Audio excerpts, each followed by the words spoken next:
Esta es la historia real de expiación de los pecados en primera persona. Soy ex sacerdote.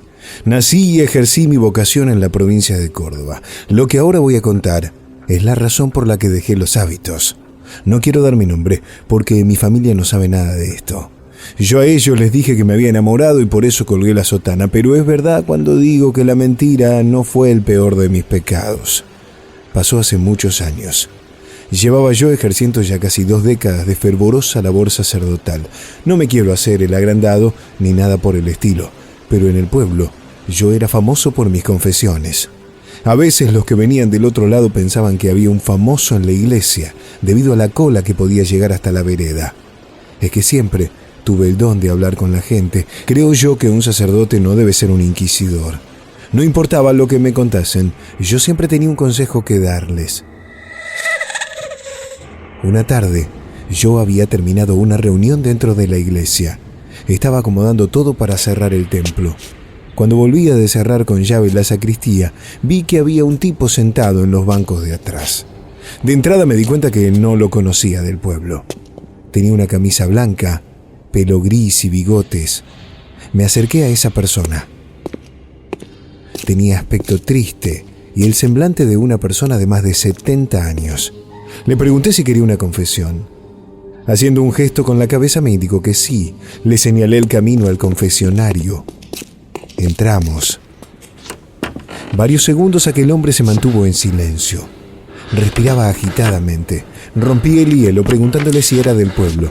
Me sorprendió enterarme que era de una zona que estaba a por lo menos 3 horas de distancia. Peor aún, el tipo había venido caminando. Esto fue lo que me dijo. Padre, perdóneme. Yo hace mucho hice algo malo. Ahora me mandaron a que le entregue a usted un mensaje. Yo no quería hacerlo, pero cuando menos me di cuenta, ya estaba caminando por la ruta. Yo quise sacarle más información, pero este sujeto no paró de hablar. Esto es una manera de pagar parte de mi deuda. Decirle a usted que deje de usar su don. Él dice que le cuesta mucho sembrar el pecado para que usted ande sacándolo del alma. Yo estaba mudo.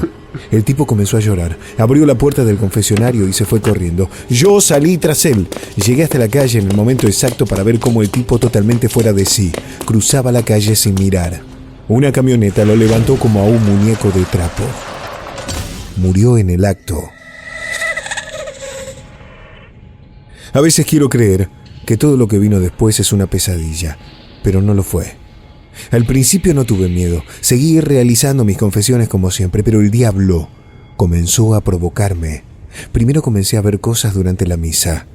Un domingo por la mañana, estaba en pleno acto de consagración de la Eucaristía. Bien al fondo estaba sentada una señora con un bebé en brazos. La señora tenía ropas muy antiguas.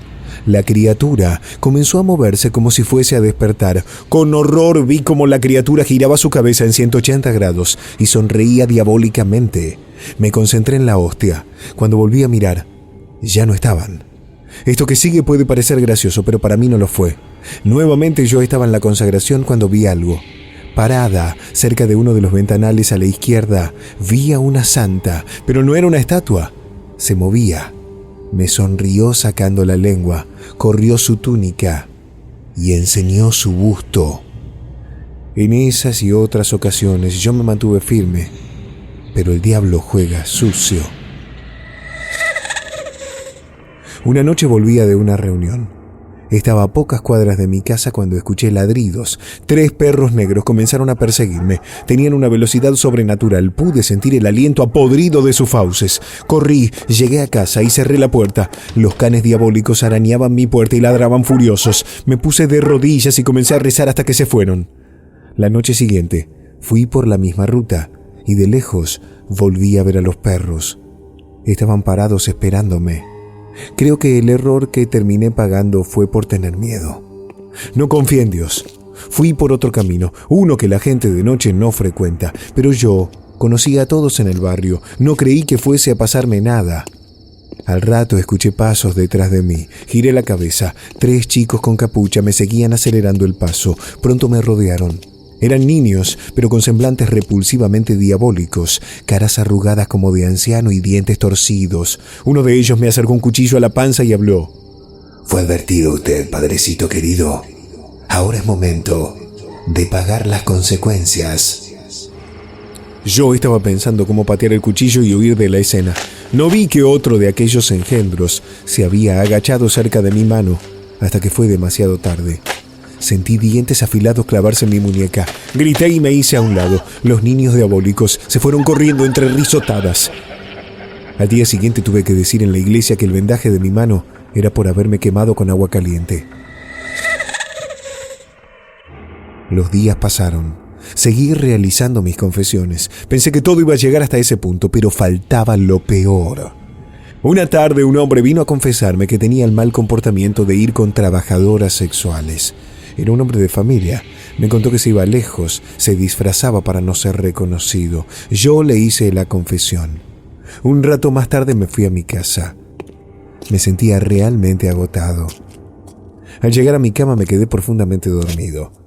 Terminé despertando en un lugar que no conocía, no entendía qué estaba pasando. Un tipo de aspecto desarreglado vino y me dijo: Galán, no te hagas la bella durmiente. Si quieres más, se paga o te vas. Yo, que no entendía nada, le hice caso. Le pregunté cómo salir. Me lo indicó. Aquel negocio clandestino no tenía carteles, pero luego de observar un poco más, no fue difícil imaginarme dónde había estado. Era una casa que funcionaba como prostíbulo. Al llegar a la mía, me di cuenta que me había encimado ropas, una campera, lentes y una gorra. Me sentía profano. Me di una ducha caliente, lloré y recé toda la noche. Lo que había pasado no era bueno. Debía rendir cuentas a Dios, pero quise darme tiempo para pensar cómo proceder. Dije en la iglesia que estaba enfermo y me iba a tomar 2 semanas. Cuando dije que mis confesiones eran famosas, no mentía. La gente comenzó a venir a mi casa, me preguntaban cómo estaba, deseaban ser escuchados. Yo no me negué, y ese fue mi peor error. Muy tarde me di cuenta que desde esa herida maldita en mi mano, yo había comenzado a absorber los pecados. Yo no podía controlar mis actos.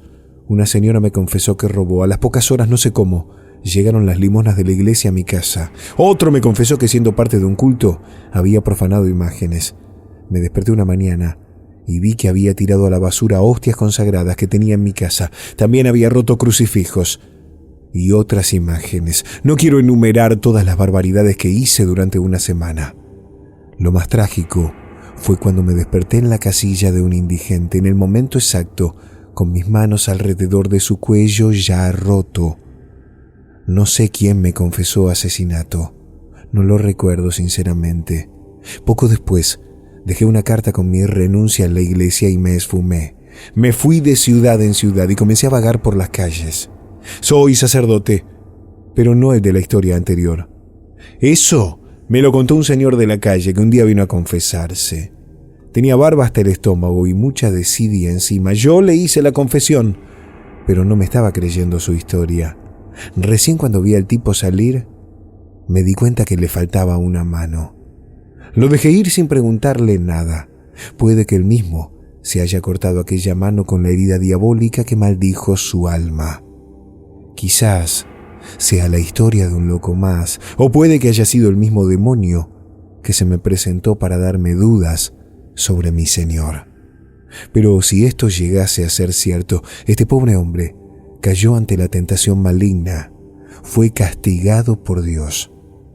No soportó el peso de cargar con la cruz, ni con la expiación de los pecados. Esta historia es real.